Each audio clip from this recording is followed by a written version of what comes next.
M.R. Singh, Principal.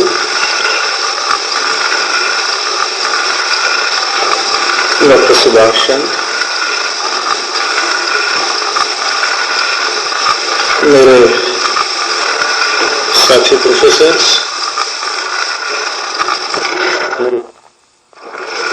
Professor single और विद्यार्थी,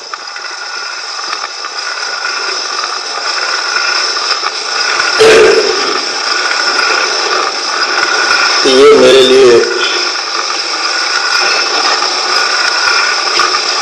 बड़े गौरव की बात है कि मैं लगभग 1 महीने के अंतराल के बाद दोबारा इस कॉलेज में आप लोगों के से बातचीत के लिए आमंत्रित किया गया। इससे पूर्व 17 नवंबर को मैंने नई शिक्षा नीति के विषय में आपके समक्ष अपने विचार रखे थे।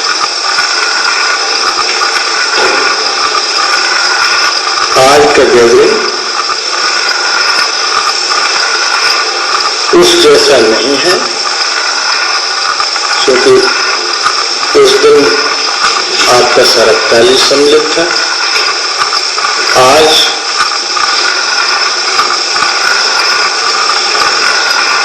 के गैदरिंग में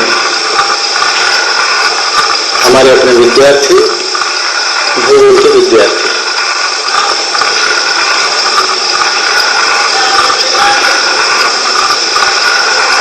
आज की जो भी मैं आज अपनी बात रखना चाहूँगा, हो सकता है कि वो बहुत ज्यादा क्रमबद्ध ना हो, क्योंकि क्रमबद्ध रखने के लिए एक तरीके से उसको लिखित तौर पर प्रिपेयर करना चाहिए। लेकिन फिर भी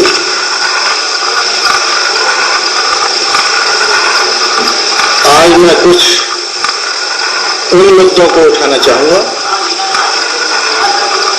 जो कि भूगोल विषय के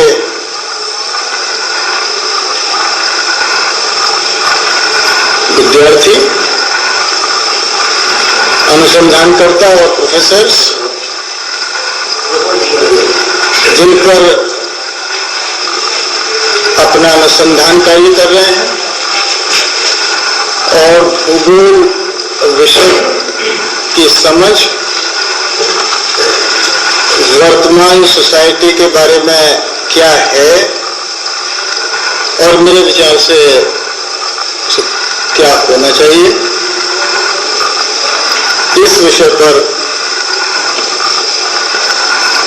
मैं अगले क्षण में अपनी बात रखूंगा। भूगोल की अनेक डेफिनेशंस हैं, अनेक व्याख्याएं हैं, लेकिन उन सब परिभाषाओं का एक निचोड़ ये है कि भूगोल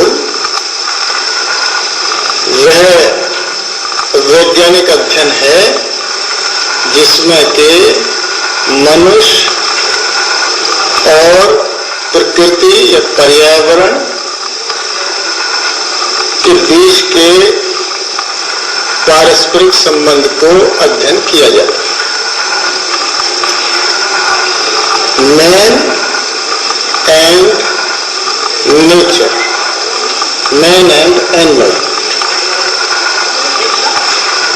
जाहिर है कि यहां मैन से तात्पर्य किसी एक विशेष इंसान से नहीं है, बल्कि वो समाज से है, एक सोसाइटी से।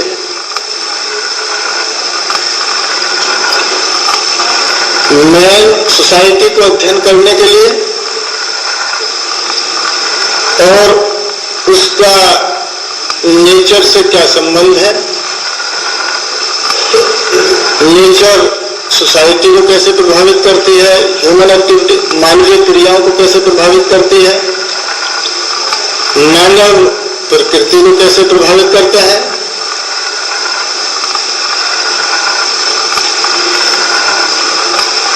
इस पर वैज्ञानिकों के दो खेमे बटे हुए हैं। जो सोसाइटी का अध्ययन करते हैं उन्हें समाज वैज्ञानिक कहते हैं, सोशल साइंटिस्ट कहते हैं। जो नेचर का अध्ययन करते हैं उन्हें साइंटिस्ट कहते हैं, फिजिकल साइंटिस्ट कहते हैं, साइंटिस्ट कहते हैं। ज्योग्राफी एक ऐसा विषय है जो इन दोनों के बीच में है। एक तरीके से ये इंटीग्रेटिंग डिसिप्लिन है जो फिजिकल साइंसेस और सोशल साइंसेस के को एक इंटीग्रेट करता है, समन्वित करता है।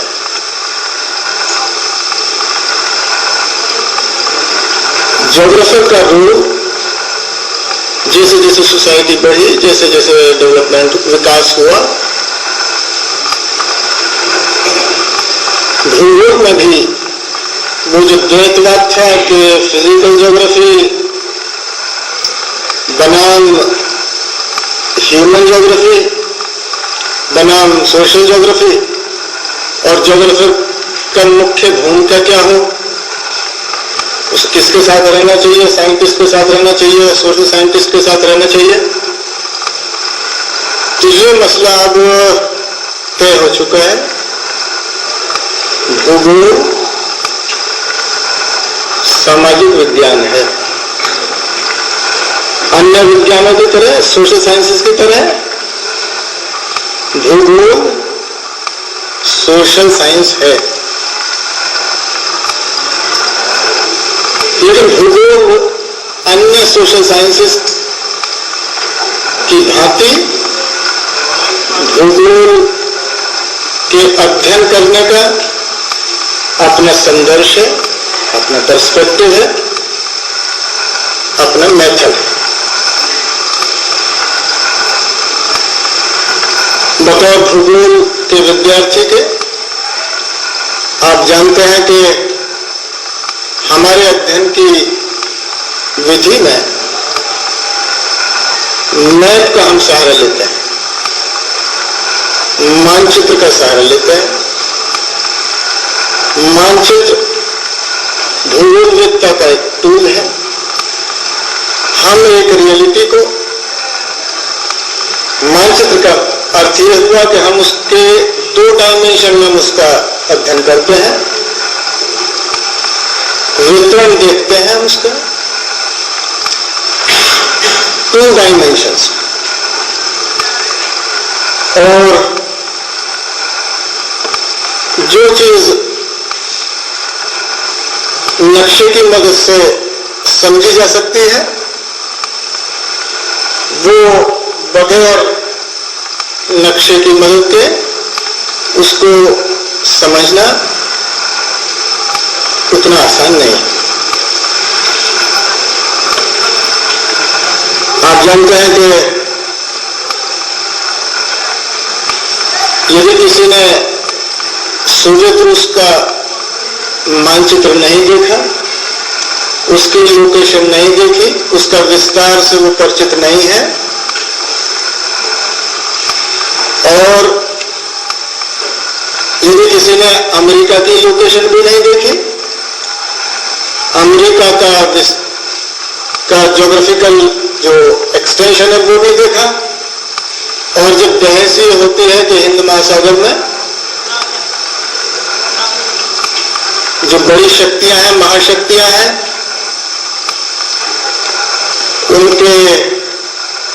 उनका हस्तक्षेप नहीं होना चाहिए, उनके वेसल्स नहीं निकलने चाहिए, तो वो जो भूगोल के विद्यार्थी नहीं है वो इन दोनों देशों को इक्वेट कर लेते हैं, बराबरी पे रख लेते हैं, क्योंकि उनको नक्शे का कॉन्शियसनेस नहीं है।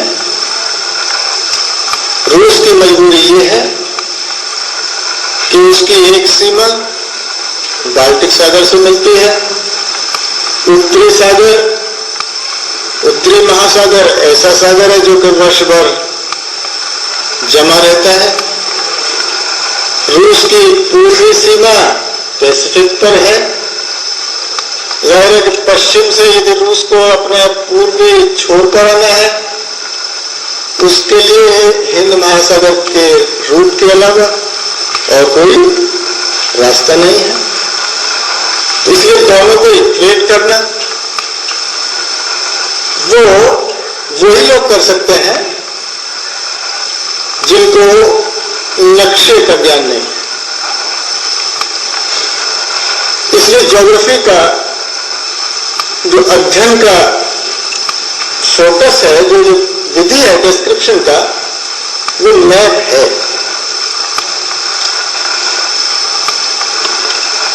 और चूंकि हम सोशल साइंस हैं इसीलिए, और इंटीग्रेटिंग साइंस है, इसलिए हमको वो बहुत जितनी भी हिस्ट्री है, सोशियोलॉजी है, इकोनॉमिक्स है, एक तरफ इनको पढ़ना पड़ता है, दूसरी तरफ फिजिकल साइंसेस हमको जियोलॉजी भी पढ़नी पड़ती है, मेट्रोलॉजी भी, क्लाइमेटोलॉजी पढ़नी पड़ती है।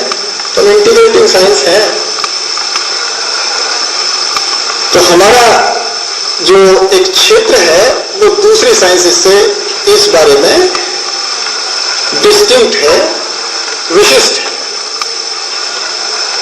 लेकिन आज जब 20वीं सदी खत्म होने को है, जबकि संचार के क्षेत्र में अपूर्व एक क्रांति हो चुकी है, जबकि दूसरे सामाजिक वैज्ञानिक विश्व की समस्याओं के बारे में अपने अपने तरीके से जानने में लगे हुए हैं। इस दौर में विषयों के बीच में, डिसिप्लिन्स के बीच में खींची हुई सीमाएं मात्र आर्टिफिशियल है, कृत्रिम है, और वो टूट चुकी है। अब ये नहीं मालूम कि कौन विषय कहां शुरू होता है, कहां उसका अंत है। ऐसा हमारी जो अपनी एक विशेषता थी कि हम स्पेस के बारे में ज्यादा बता सकते थे, क्षेत्रीय विभिन्नताओं के बारे में, क्षेत्रीय वितरण के बारे में, वो अब भूगोलवेत्ता की वो भी मोनोपोली नहीं है, हमारी वो अब पूरी ज़िम्मेदारी नहीं है। उस पर इकोनॉमिस्ट भी किसी भी प्रॉब्लम का स्टेट वाइज अध्ययन करता है। अर्थशास्त्रियों के ऐसे भी अध्ययन है जो उन्होंने जिला लेवल पर किया है। सोशियोलॉजी वालों ने नगरों के अध्ययन किया है, विभिन्न क्षेत्रों के अध्ययन किए हैं नगरों में।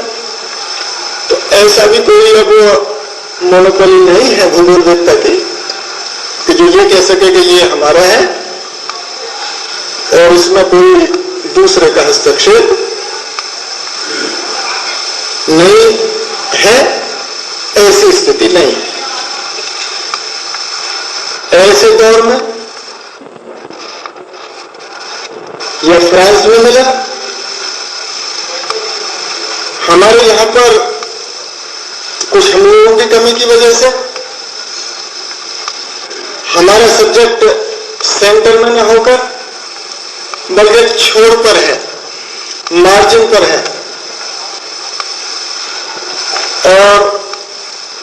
यदि हमने अपने अध्ययन करने की पद्धति में सुधार नहीं किया तो हो सकता है कि हमको एक ऐसा स्थान मिल जाए जो कि हिंदू इतिहास में है, जो कि सबसे नीचे वालों का स्थान है, अनटचेबल्स का स्थान है। इसलिए मार्जिनलाइजेशन का खतरा इस सब्जेक्ट के सामने है। तो जो मैं कुछ आगे बात कहूंगा वो इस संदर्भ में होगी कि हमारा सब्जेक्ट भूगोल बहुत इंपॉर्टेंट होते हुए भी एक ऐसी स्थिति में क्यों पहुंच गया और उससे हम कैसे पार पा सकते हैं, निपट सकते हैं। पश्चिमी देशों में जो औपनिवेशिक देश है,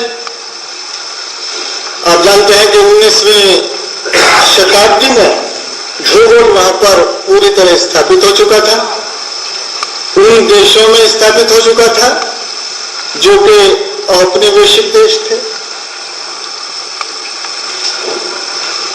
19वीं शताब्दी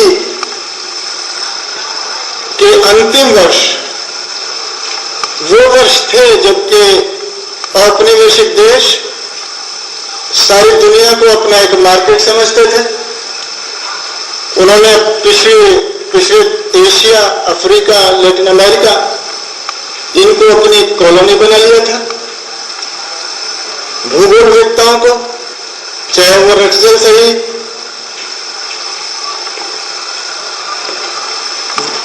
चाहे मैकेंडर सही, इनको उन्होंने बड़ी बड़ी चेयर्स दे दी थी, विभाग दे दिए थे। और ऐसा नहीं कि इनको ये चेयर्स यूनिवर्सिटी में डिपार्टमेंट्स खुलवाए गए, वो ऐसा नहीं कि इनके पांडित्य का उन्होंने कोई रिकॉग्निशन किया हो, बल्कि उस समय औपनिवेशिक ताकतों को जरूरत ये थी कि वो मैप द्वारा ये बताएं कि कौन कॉलोनीज कहाँ है, किसके क्या रिसोर्सेज हैं, ये रिसोर्सेज वो बताएं।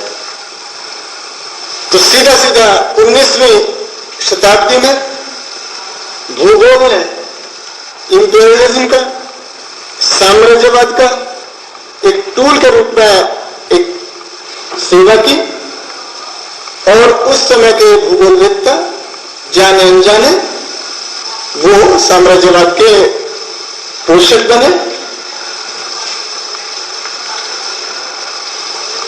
उसी समय उसके बाद एक ऐसा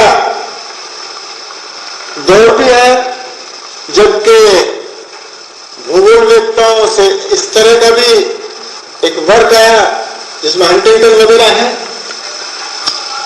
उन्होंने बताया कि वो तो कुछ क्लाइमेटिक कंडीशंस होती हैं, जलवायु की दशाएं होती हैं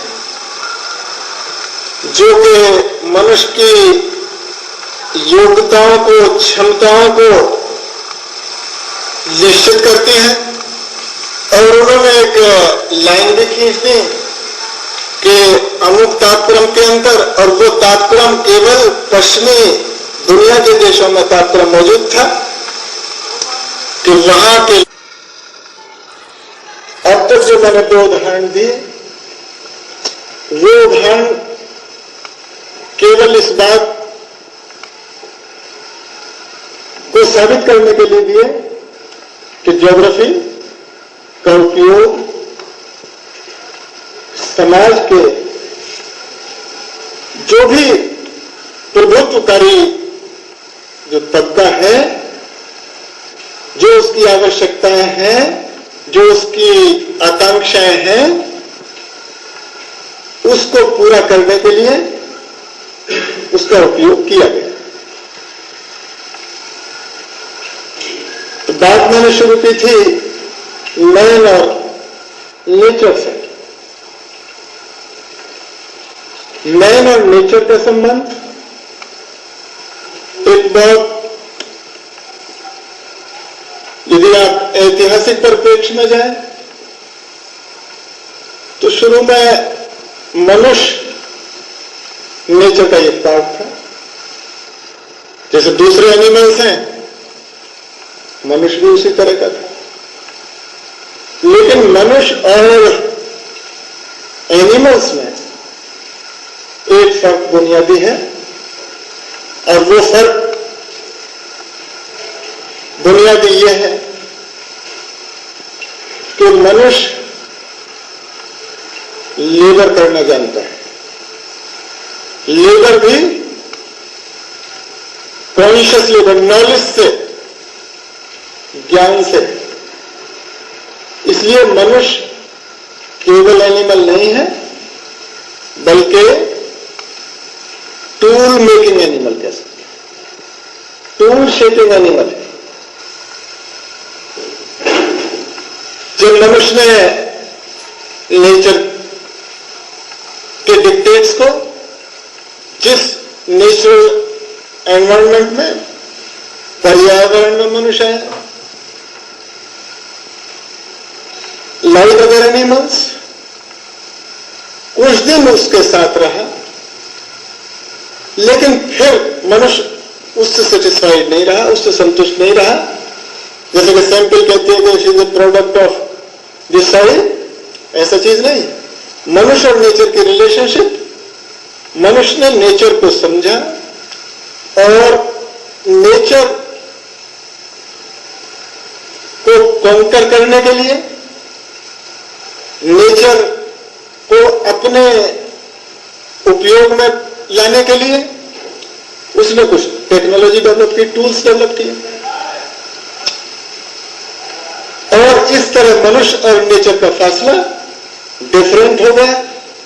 और एक समय फिर यह आया कि मनुष्य नेचर का कॉन्कर बना और एक मानवीय एनवायरनमेंट की स्थापना वो कर पाया। नेचुरल एनवायरनमेंट से डिफरेंट, प्राकृतिक वातावरण से डिफरेंट ह्यूमन एनवायरनमेंट का वो विकास कर पाया। एनिमल्स और मनुष्य में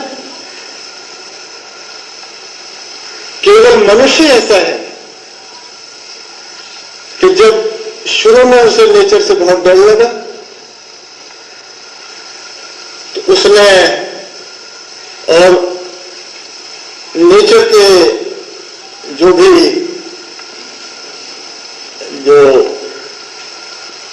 उसके फिनोमिना था, उसकी जो विभत्साएं थी, जब वो उससे उतने डर गया तो उसने ईश्वर की सृजन भी कर दिया।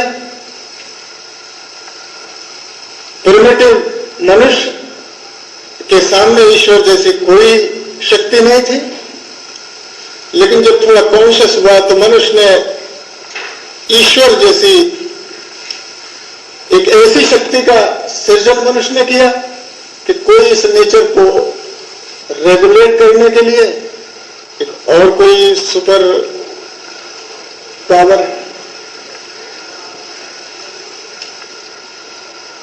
और जब उसे ये मालूम हुआ कि सुपर पावर कोई नहीं है बल्कि ये एक सेल्फ रेगुलेटिंग प्रोसेस है, तब ये भी मनुष्य था कि उसने अपनी बनाई हुई चीज को डिमिस्टिफाई करना शुरू कर दिया। उसने कहना शुरू कर दिया कि ऐसा कोई चीज नहीं है, नेचुरल लॉज हैं। यदि मनुष्य लॉज ऑफ नेचर को समझ ले तो उसको वो समझ सकता है, नेचर से मदद ले सकता है, नेचर को कंट्रोल कर सकता है। और इसलिए उसने ईश्वर जो उसने सर्वशक्तिमान घोषित किया था, सो कहा कि ऐसी कोई चीज अब सर्वशक्तिमान की कोई जरूरत नहीं है। अब लॉज काफी समझ में आ गए हैं, जो समझ में नहीं आए मनुष्य उसको समझने के लिए ज्यादा पतनशील होगा। तो इस मनुष्य ने नेचर के खिलाफ लड़ते लड़ते, संघर्ष करते करते उत्पादन शुरू किया। उत्पादन एक टेक्नोलॉजी से हुआ, टेक्नोलॉजी और उत्पादन मिलाकर एक समाज का संगठन हुआ, और समाज के संगठन का मतलब ये हुआ कि कौन लोग उत्पादन करते थे, उस उत्पादन का कैसे एक्सचेंज होता था, और उस सोसाइटी में फिर जो उत्पादन के स्वामित्व के आधार पर, उत्पादन के तरीके के आधार पर अभी तक जो सोसाइटी में सामाजिक व्यवस्थाएं मालूम है, तो अभी साम्यवादी अर्थव्यवस्था के बाद में पहला युग है जबकि स्लेवरी प्रथा का रहा, बाद में सामंतवादी युग का रहा, और 18वीं सदी में पूंजीवादी युग का दौर शुरू। 18वीं शताब्दी के बाद में जब औद्योगिक क्रांति हुई, तो पहले की जो भी उत्पादन पद्धति थी उसके स्थान पर नई पद्धति शुरू हुई। पूंजीपतियों का जन्म हुआ, मार्केट का जन्म हुआ, और मार्केट और पूंजीपति और उसके साथ में जो फैक्ट्रीज में काम करते थे, लेबर का जन्म। फैक्ट्री वर्कर्स का क्लास बना, उसके पहले ऐसा क्लास नहीं था। नए नए आविष्कार हुए पूंजीवाद के बाद में, और दुनिया बहुत छोटी हुई। भूगोल इस पूंजीवाद के दौर में, भूगोल पर जैसा मैंने शुरू में आपने कहा था, पूंजीवाद के दौर में भूगोल पर इसका प्रभाव बिना पड़े नहीं रहा। आज जब हम अपने देश में भूगोल के रिलेवेंस की बात करते हैं, समाज में उसके औचित्य की बात करते हैं, तब हमको ये जान लेना चाहिए कि आज का सोसाइटी किस तरह का सोसाइटी है। भूगोलवेत्ता अब तक अपने अध्ययन में जो अध्ययन करते रहे, वो एक लैब्स का अध्ययन तो करते रहे हैं, लेकिन वो सोसाइटी में जो डिफरेंट डिविजन्स हैं, सोशियो इकोनॉमिक डिविजन्स जो सोसाइटी में हैं, उसके आधार पर उन्होंने अध्ययन अभी शुरू नहीं किया। जो भी शुरू किया है वो बहुत इंसिपिएंट स्टेज में है, बहुत थोड़े स्टेज, मतलब बहुत थोड़े स्टेज में है, शुरू की अवस्था में है। भूगोल में जो भी संकल्पनाएं हैं, वो संकल्पनाएं हैं जो कि सोसाइटी के जो प्रभुत्वकारी जो तबके हैं, उनके हितों को सुरक्षित करने के लिए जो भी मान्यताएं हो सकती हैं, जो भी थ्योरीज हो सकती हैं, उन्हीं मान्यताओं को लेकर, उन्हीं मान्यताओं को एक तरीके से टेक फॉर ग्रांटेड लेकर हम अपने अध्ययन को आगे बढ़ाते रहे हैं। 18वीं सदी में जब पूंजीवाद का दौर शुरू हुआ। यूरोपीय भाग में बहुत ज्यादा एक तरफ बेकारी फैली, गांव उजड़े, डी इंडस्ट्रियलाइजेशन हुआ और बहुत सारी जनसंख्या को सरप्लस हो गई। लोगों में बहुत गरीबी बढ़ी, बहुत भूखमरी बढ़ी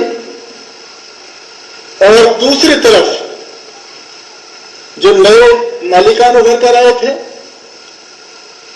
उनके पास दौलत का एक अपार संचय हुआ। नगरों में जिसको हम कहते हैं स्लम्स, वो स्लम्स का उदय हुआ। उसी समय इस पॉवर्टी और स्लम्स और दूसरी तरफ वो संचय, तो इसके लिए कि पॉवर्टी क्यों होती है या महामारी क्यों होती है, तो उस सिस्टम को के पोषक विद्वान निकले। उसमें सबसे बड़ा विद्वान जिसको मार्क्स ने कहा कि वो स्कूल भविष्य उसका हिस्से है, वो माल्थस नाम का विद्वान हुआ और उसमें एक थ्योरी निकाल दी कि जनसंख्या ज्यामितीय तरीके से बढ़ेगी, सोसाइटी के रिसोर्सेस, सब्सिस्टेंस के रिसोर्सेस, जीव का उपार्जन के रिसोर्सेस वो गणितीय तरीके से बढ़ेंगे और एक स्टेज ऐसी आएगी कि जब दोनों का बैलेंस बराबर हो जाएगा और संतुलन, फिर पॉपुलेशन ज्यादा होगी, सब्सिस्टेंस के मीन्स, जीव का उपार्जन के मीन्स वो पीछे रह जाए। तो उसने बताया कि फिर नतीजा ये होगा कि भूखमरी होगी, महामारी फैलेंगी। इसलिए फार्मूला बताया गया कि फिर होना क्या चाहिए, लोग भूखे क्यों मरते हैं, तो फार्मूला उसने बता दिया कि जो भूखे मर रहे हैं इनको ये चाहिए कि ये बर्थ कंट्रोल करें। जो उस व्यवस्था के विक्टिम थे वो जनसंख्या जो कि उस सिस्टम के चलते सरप्लस हो चुकी थी, जो गिल्टी थे उस पर पर्दा डालने के लिए विक्टिम्स को बताया गया कि ये गिल्टी है, किसी का कोई कसूर नहीं है, ईश्वरीय एक चीज है, ये परमात्मा की तरफ से आफत है और उसका एक तरीका है कि जनसंख्या कम कर लेना चाहिए। और उसने एक सिलसिला भी बता दिया कि ये इस तरह का ये सिलसिला जारी रहेगा। उसने अपने हिसाब से बात कही थी। उसने समाज व्यवस्था, समाज की टेक्नोलॉजिकल क्षमता, उसको कांस्टेंट मानकर कि समाज व्यवस्था में कोई चीज नहीं बदलनी, टेक्नोलॉजी में कोई चीज नहीं बदलनी, तो बदलनी एक ही है कि जो पुअरर सेक्शंस हैं वो अपने में थोड़ा कंट्रोल कर लें, अपने बच्चे थोड़ा ज्यादा नहीं पैदा करें, कंट्रोल हो जाए। माल्थस की बात गलत हुई, जनसंख्या पहले से कहीं ज्यादा बढ़ गई और माल्थस को पुराने तरीके से नहीं रखा जा सकता था। 19वीं सदी के कॉलोनीज के बंटवारे को लेकर पहली लड़ाई हुई, दुनिया का कॉलोनीज के पुनर्वितरण के लिए, मार्केट्स की छीना झपटी के लिए। उसके बाद में फिर एक और दूसरी लड़ाई हुई और कॉलोनियलिज्म के स्थान पर नव औपनिवेश उपनिवेशवाद का जन्म हुआ, न्यू कॉलोनियलिज्म, और माल्थसवाद के स्थान पर नव माल्थसवाद का जन्म हुआ। और दुनिया दो हिस्सों में आज आप देखते हैं जो बटी, उसके नाम अलग अलग है, नॉर्थ साउथ या डेवलपिंग और डेवलप्ड वर्ल्ड, अलग अलग नाम है, रिच और पुअर कंट्रीज। अब रिच कंट्रीज जो कि एक्सपोर्ट ऑफ कैपिटल देकर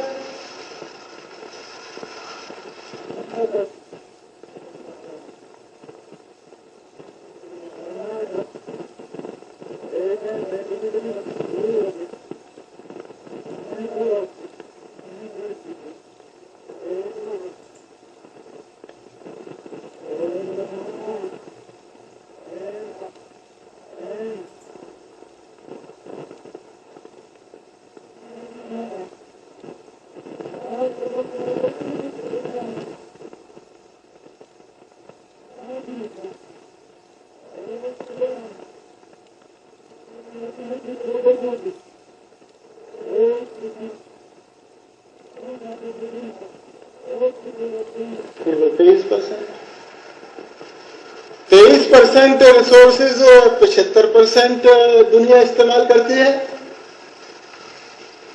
और 25% दुनिया 77% रिसोर्सेज इस्तेमाल करती है। तो ये चीज यदि दोनों को समझा जाए कि तीसरी दुनिया के वो कौन सी मैकेनिज्म है जिसमें कि यहां के रिसोर्सेज वहां चले जाते हैं, फर्स्ट वर्ल्ड पर चले जाते हैं, और यहां पर रिसोर्सेज जब है ही नहीं, सारे हमने ड्रेन कर दिए,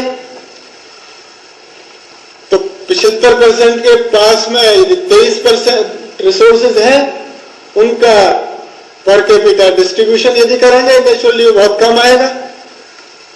तो मुख्य समस्या क्या हुई? मुख्य समस्या बर्थ कंट्रोल की हुई या रिसोर्सेज के एक जस्ट डिस्ट्रीब्यूशन की हुई? रिसोर्सेज के जस्ट डिस्ट्रीब्यूशन की मुख्य समस्या है। यही बात यदि आप देश के भीतर देखेंगे, किसी भी हिंदुस्तान के भीतर देखेंगे, तो हिंदुस्तान के भीतर भी इधर सोसाइटीज का स्ट्रक्चर देखेंगे तो मालूम होगा कि जो यहाँ का 10% स्टेटा है सोसाइटी का, जो ऊपर का हिस्सा है सोसाइटी का, उसके हाथ में मुल्क के 70% एसेट्स हैं, 70% उसके हाथ में रिसोर्सेज हैं, 70% उसके हाथ में दौलत है, और बाकी के हाथ में रिसोर्सेज नहीं है। तो मुख्य समस्या बर्थ कंट्रोल की नहीं है, बर्थ कंट्रोल की है या ऐसे उपायों की है जिससे कि सोसाइटी थोड़ा और जस्ट हो जाए, थोड़ा और सामाजिक न्याय पर आधारित हो जाए। और सामाजिक न्याय पर आधारित करने के लिए जाहिर है कि कुछ वर्गों को, कुछ तबकों को डिस्प्लेस करना होगा, कुछ को उनके स्थान से डिस्प्लेस करना होगा, अलग करना होगा। इसलिए वो चीज पर चर्चा ही नहीं हो, इसलिए पूरे का पूरा एक एस्टेब्लिश्ड जो एकेडमिशियंस हैं, जो उस व्यवस्था के पोषक हैं, जो उस सिस्टम को, जो कि शोषण को जायज कर सकते हैं, उनको ग्रांट के आधार पर, उनको प्रचार के माध्यम से, उनको सरकार में इनकॉर्पोरेट करके, उनको मात्र ये है कि वो ये बताते रहे, इस तरह की टेक्स्ट बुक देना, इस तरह की फाइंडिंग्स देना कि यहां पर बर्थ कंट्रोल होना चाहिए। मुख्य समस्या सोसाइटी के रीऑर्गेनाइजेशन, रीस्ट्रक्चरिंग की नहीं है, यहां पर समस्या पॉपुलेशन की है। और इसलिए ऐसे ऐसे टर्म्स इस्तेमाल किए गए कि पॉपुलेशन बॉम्ब, डेमोग्राफिक एक्सप्लोजन, और 1972 में सारी दुनिया के या अमेरिका के वो एक वो उन्होंने मैसाचुसेट्स जो इंस्टीट्यूट है एक स्टडी कराया, उनका तो लिमिट ऑफ ग्रोथ भी है, अब ज्यादा कुछ किस्सा नहीं है, सारे रिसोर्सेज खत्म हो जाएंगे। ये दुनिया इसी रफ्तार से बढ़ती रही तो गरीबी भी बढ़ेगी, भूखमरी भी बढ़ेगी। इसलिए ध्यान हटाने के लिए उन्होंने कहा कि चूंकि रिसोर्सेज बहुत सीमित हैं, रिसोर्सेज बहुत ज्यादा नहीं है, इसलिए हमको बहुत जिस तरीके से और बहुत इस तरीके से हमें करना चाहिए। और समय है कि अभी हम जनसंख्या पर कंट्रोल करें, बाकी चीज बाद में। मेरा ये कहने का कतई इंटेंशन नहीं है कि जनसंख्या जो हमारा बर्थ रेट है वो उतना ही रहना चाहिए। मैं मात्र ये कहना चाहता हूं कि बर्थ रेट कंट्रोल करने का एजेंडा प्राइमरी एजेंडा नहीं है, वो कॉज नहीं है, वो कॉन्सिक्वेंस है, वो रिजल्ट है। कहीं ऐसे जबरदस्ती कहीं वेस्टर्न वर्ल्ड में ऐसे कैंप नहीं लगे, ऐसे कोई मोहर नहीं दिए गए, ब्राइब नहीं किया गया कि जिससे कि बर्थ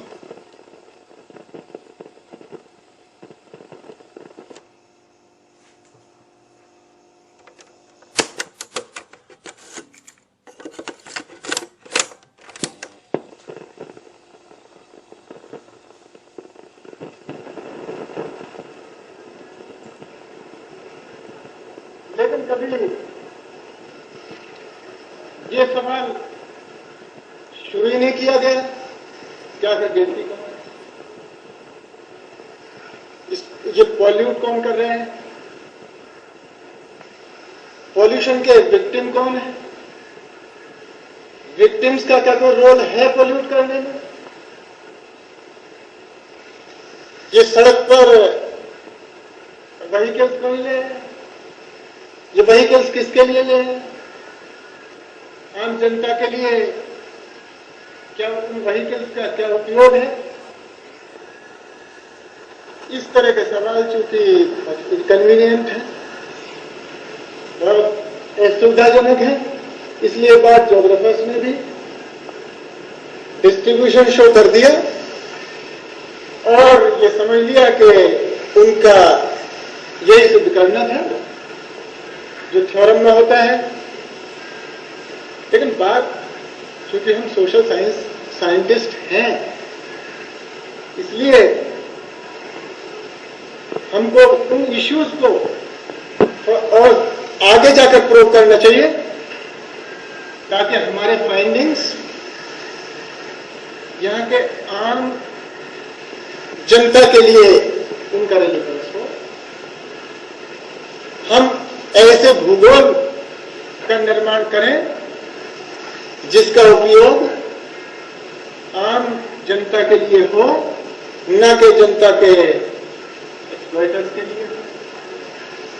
इसलिए भूगोल के अध्ययन में जहां स्पेस तक तो हम शो करते रहे हैं, लेकिन स्पेस के पीछे क्या चीज छिपी हुई है, क्या कोई खास चीज स्पेस में है, या स्पेस के पीछे जो सोसाइटी का ढांचा है वो उन समस्याओं को पैदा करता है। वो जो शीर्ष पर है, जो क्या कोई मैक्रो फैक्टर्स हैं, बृहत्तर फैक्टर्स हैं जो माइक्रो लेवल पर प्रॉब्लम्स को जनरेट कर रहे हैं। अभी हमारे सब्जेक्ट के अंदर ऐसी डिबेट नहीं।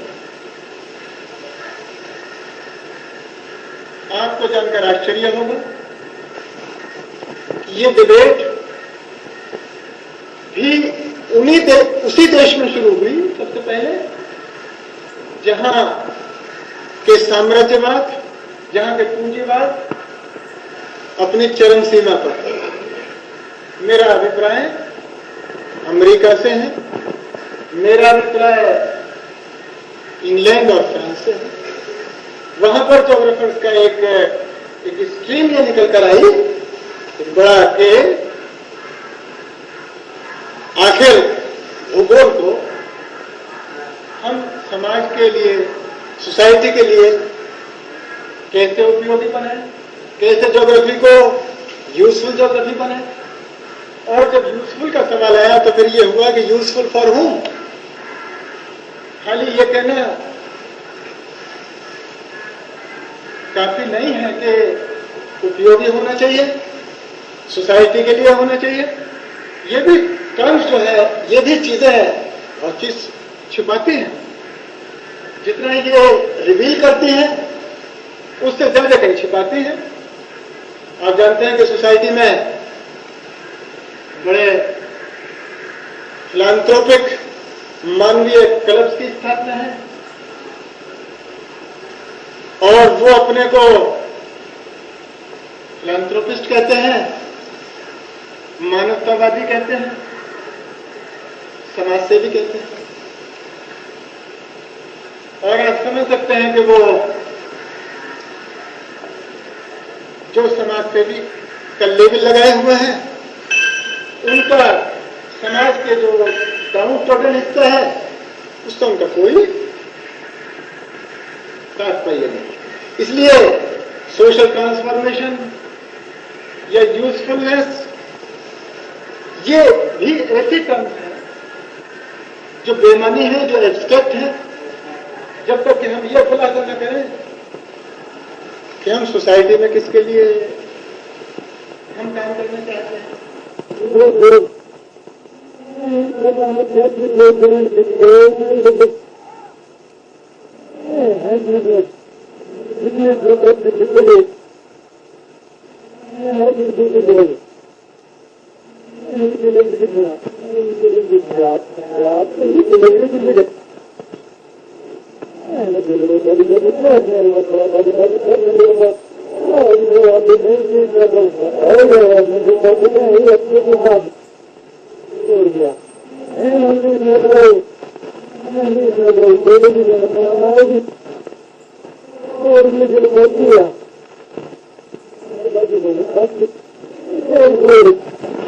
इस तरह का शब्दावली इस्तेमाल कर दो, यही पता ना चले कि कहना क्या चाहते हैं। हर चीज को करो जिससे कि चीज सामने आए और वो एक ऐसा लगे कि बड़ा विद्वान बोल गया और कुछ चीज ऊपर से निकल गई। आम जनता के लिए उसका कोई रेलिवेंस नहीं, आम जनता के लिए उसका कोई उपयोग नहीं। वो बोल के हम लोग इस तरह के नक्शे की मदद से हम लोग इस तरह के जो ट्रैप है उसके हम शिकार। ज्योग्राफी में जब से ये हुआ कि देश एकबद्ध कैसे रहे, नेशनल इंटीग्रेशन की बात आई। नेशनल इंटीग्रेशन, फिर ये पता चला कि नेशनल इंटीग्रेशन तो इसलिए नहीं हो रहा कि सोसाइटी में असमानताएं हैं, क्षेत्रों के बीच में कहीं अपराइजिंग हुए, रिवोल्ट्स हुए। तीसरी पंचवर्षीय योजना से कहना शुरू किया कि रीजनल इम्बैलेंसेज हैं और फिर हर पंचवर्षीय योजना में कहा कि इम्बैलेंसेज बहुत खराब है, रीजनल इम्बैलेंसेज बहुत खराब है। ज्योग्राफर्स ने भी ये फाउंड क्यों, उनको भी एक इशारा मिल गया और बहुत सारा रिसर्च इस पर हुआ कि रीजनल डिस्पैरिटीज के नाम पर, रीजनल इनइक्वालिटीज के नाम पर बहुत सारे मोनोग्राफ लिखे गए। बहुत सारे समाजशास्त्रियों ने कहा सोशल डिस्पैरिटीज के बारे में लिटरेचर शुरू हुआ। हम चूंकि स्पेस पर है थोड़ा ज्यादा, हमने लिटरेचर शुरू किया, डिस्पैरिटीज का लिटरेचर शुरू किया। रीजनल डिस्पैरिटीज को हमने बड़े सोफिस्टिकेटेड तरीके से नापा, फैक्टोरियल एनालिसिस किया और बड़ा स्टैटिस्टिक्स और मैथमेटिक्स और ये सब काम हमने किए। बहुत बारीकी से और झगड़ते रहे कि ये मैथोलॉजी है, इतने परसेंट हुआ, ऐसा हुआ, किसी मोनोग्राफ में ये चीज नहीं उठाई गई कि ये रीजनल डिस्पैरिटीज हैं और रीजनल डिस्पैरिटीज बढ़ रही हैं। जो पिछड़े क्षेत्र हैं और जो बढ़े हुए क्षेत्र हैं उनके बीच में फासला, जितना इन्वेस्टमेंट किया उतना इन्वेस्टमेंट से वो फासला और ज्यादा बढ़ गया। किसी मोनोग्राफ में ये नहीं कहा, बताया गया कि आखिर वो कौन सी सामाजिक और आर्थिक शक्तियां हैं जो इसको फ्यूल कर रही हैं, जो इस इंजन को चला रही है, जो रीजनल डिस्पैरिटीज बढ़ा रहे हैं या सोशल डिस्पैरिटीज जो क्रिएट कर रहे हैं। ज्योग्राफर्स ने मैप्स बनाए, बड़ा वैल्यूएबल जानकारी दी। ऐसा नहीं मैं उसको अंडर एस्टिमेट या अंडररेट नहीं करना चाहता, बहुत जरूरी थी कि नागालैंड क्यों अपराइजिंग किया या गोरखालैंड में क्यों अपराइजिंग किया, तो रीजनल डिस्पैरिटीज उसमें दिखाई। पहला ये लैगिंग रीजन है, बहुत ताज्जुब की बात है कि वहां पर लोगों ने रिवोल्ट नहीं किया, रिवोल्ट कर देना चाहिए, तो वहां तक ठीक है। लेकिन वो डिस्पैरिटीज उसका संबंध जो टोटल सामाजिक व्यवस्था है, जो हमारी पूंजीवादी समाज व्यवस्था है, जिसमें कि हर चीज मार्केट से तय होती है, जिसमें हर चीज पूंजीपति के इंटरेस्ट से तय होती है, जो मेन कल्प्रिट है उसको कहीं शो नहीं किया। और ज्योग्राफर्स तो थोड़ा ज्यादा भयभीत है कैपिटलिज्म का नाम लेते हुए, सोशलिज्म का नाम लेते हुए। ज्योग्राफर्स तो थोड़ा तो बहुत ज्यादा लगता है, वो कहते हैं कि सब पॉलिटिक्स आ जाएगी और काम उनका पॉल्यूशन हो जाएगा। इसलिए जो सामाजिक, जो हमारे कॉन्स्टिट्यूशन में भी लिखे हुए हैं कि हम एक ऐसा समाज बनाना चाहते हैं जिसमें रीजनल डिस्पैरिटीज कम हो, जिसमें सामाजिक न्याय हो, और ऐसे देशों में जहां पर कि ऐसी व्यवस्था करने के लिए ऐसे थिंकर्स जिन्होंने उस तरह का पूरा दर्शन दिया जिसमें कि मार्क्स अग्रगण्य है, उसका हम नाम भी नहीं लेना चाहते, न लेनिन को लेना चाहते, न मार्क्स को लेना चाहते। हमारे मॉडल क्या हुए? हमारे मॉडल हुए अमेरिका के मॉडल हुए, अमेरिकन ऑथर्स के जो मॉडल है, जहां पर के पुअर और रिच कंट्रीज का, जहां पर के ब्लैक और नॉन ब्लैक के बीच में बहुत बहुत बड़ा फासला है, जहां पर के मैफिया थिंग्स हैं, हमने अपने मॉडल को रख लिया और रख लिया कि डिफ्यूजन ऐसा होगा, एल्कोहलिज्म का डिफ्यूजन ऐसा होगा, फलाने का डिफ्यूजन ऐसा होगा। तो हमने जो अपने अध्ययन में जो डिस्पैरिटीज, जो विषमताओं को बढ़ाने की जो राजनीति है, जो अर्थनीति है, उसको हमने अपने अध्ययन में सम्मिलित नहीं किया। इसीलिए अब जो ज्योग्राफी की डेफिनेशन है, वो डेफिनेशन वो क्या है? वो डेफिनेशन ये है कि ज्योग्राफी वो विज्ञान है जो ये इस चीज का आंसर दे, who gets what, where and how. Who gets what, where means हमारा रीजनल पर्सपेक्टिव है, और हु मीन्स सोसाइटी का कौन सा तबका और कौन सा क्षेत्र। व्हाट क्या चीज उसको मिलती है, कहीं हेल्थ फैसिलिटीज ज्यादा हैं, किस क्षेत्र में ज्यादा हैं, तो हम केवल उसका मैपिंग में न लग जाए, हम केवल सरफेस पर, स्पेस पर उसके मैनिफेस्टेशन को न देखें, बल्कि उसको ये भी देखें कि हाउ मीन्स पॉलिटिकल क्वेश्चन, राजनीतिक सवाल है, हाउ कैसे हो जाता है। इसमें कोई ज्योग्राफिकल कोई वो नहीं है कि कोई ज्योग्राफिकल कारण है। कल तक यूपी के मैप पर जगदीशपुर का कोई नाम नहीं था, अमेठी वाज नोवे है, नोएडा वाज नोवे है, गाजियाबाद वाज नोवे है। आज टोटल इन्वेस्टमेंट इन प्लेसेस में है, क्यों है?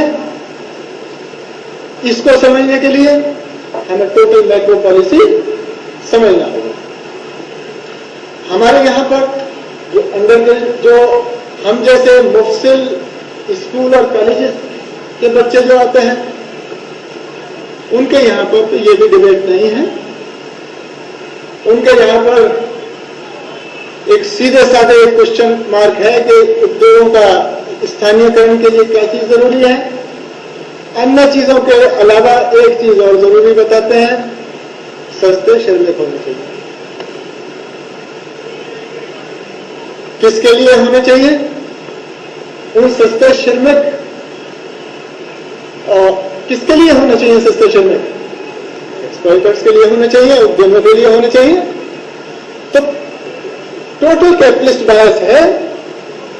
हमें वो चीज हम सब शुरू से इंडोक्ट्रिनेट करते हैं जिससे कि हमको वो चीज सहज सी लगे कि ये चीज तो नॉर्मल है, पूंजीपति का राज शाश्वत है, इसको खत्म नहीं किया सकता। लोकेशन के जो प्रिंसिपल्स हैं वो शाश्वत है, इनको खत्म नहीं किया जा सकता। समाज जैसा है, इसको रीस्ट्रक्चर नहीं कर सकते, इसीलिए बाकी चीजें वो कांस्टेंट है। बस एक ही चीज वो है कि ये चीज हो जाए, कुछ चीजें इम्प्रूव हम कर सकते हैं। ज्योग्राफर्स और सोशल साइंटिस्ट का इसीलिए उन्होंने अपनी हैसियत एक सिस्टम को के मैनेजर के रूप में बना ली। हमारा काम यह है कि हम ये बताएं कि उस सिस्टम को इंटैक्ट रखते हुए हम ये बता रहे हैं कि इसके उपाय ये हो सकते हैं। हम उपाय और बता रहे हैं।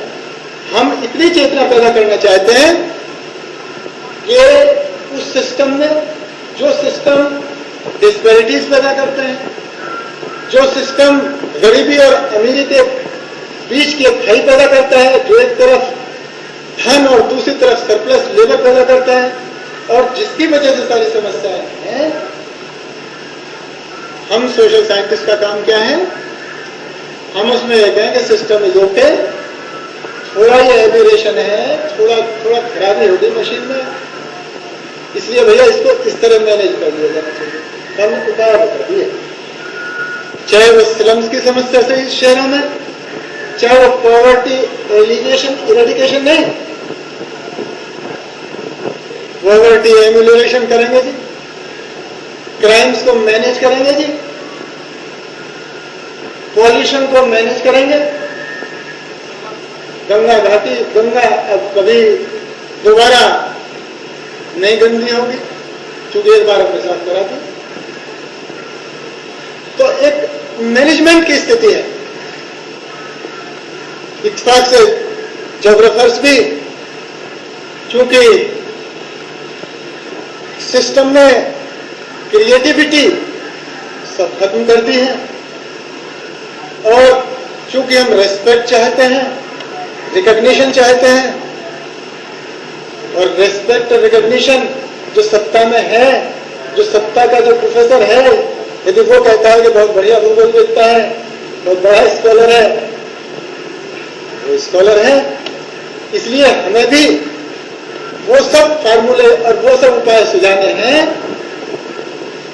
जो रेमेडियल मेजर्स हैं। ऐसा कहने से मेरा कदापि यह तात्पर्य नहीं कि इस सिस्टम में रहते हुए केवल हम इसके कष्टों को तब तक सहें जब तक कि इस सिस्टम को ही उखाड़ न फेंके। मेरा कहने का तात्पर्य यह है कि वो हमारा एंड नहीं है। हम उस चेतना को जानबूझकर नहीं पैदा करना चाहते, जानबूझकर हम जाने अनजाने हम नहीं चाहते, जिससे कि लोगों को, जिससे कि उन समस्याओं की रूट्स का मालूम चल सके। हम रूट्स को नहीं बताना चाहते, हम उसके मैनिफेस्टेशन तक अपनी रसीद करना चाहते हैं। क्योंकि यदि रूट्स का पता चला तो लोगों में चेतना होगी, और जब अवेयरनेस होगी, एक ज्योग्राफिकल इमेजिनेशन होगा,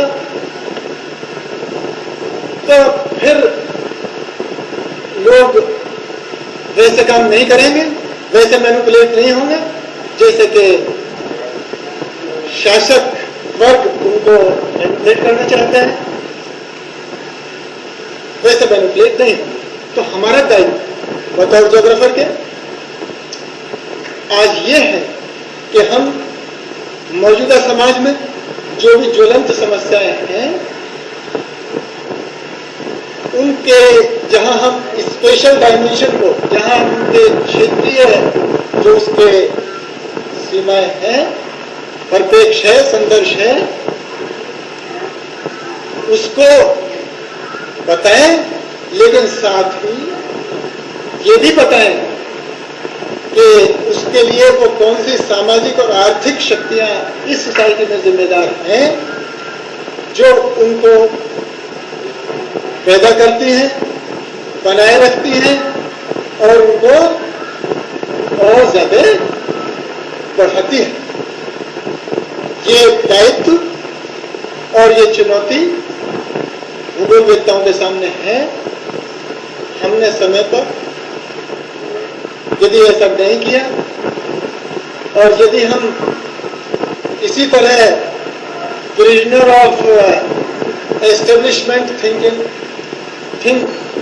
टैंक के रहे तो जाहिर है कि जितना मार्जिनलाइजेशन, जितना हम छोड़कर हम पहुंच चुके हैं, बड़ी मेज पर अब भी हम कोने की कुर्सी पर हैं, हो सकता है वो कोने की कुर्सी भी हमसे छीन ली। इसलिए ये बहुत जरूरी चीज है कि हम बतौर ज्योग्राफर के, चूंकि ज्योग्राफर फील्ड स्टडी करता है, तो हमारे सामने हम उसके लिए टोटली सक्षम हैं कि हम उस पर्सपेक्टिव से चीजों को, मैं समझता हूं कि बहुत चीजें कही जा सकती हैं, हर एस्पेक्ट पर बहुत चर्चा हो सकती है, लेकिन जितना इस सीमित समय में मुझे जो कुछ उचित सूझ पड़ा वो मैंने आपके सामने रखा। मुझे खुशी होगी कि यदि आपका इस संबंध में जितना मैंने कुछ कहा है, यदि आप उस चर्चा को बढ़ाएं या कुछ मुझसे पूछना चाहें तो मुझे बड़ी खुशी होगी। आपको इससे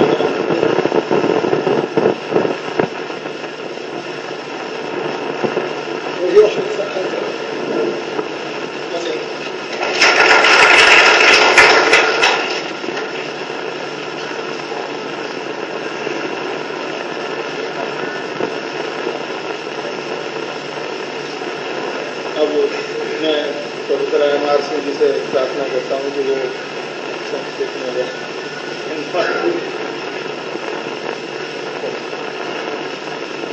डॉक्टर त्यागी, डॉक्टर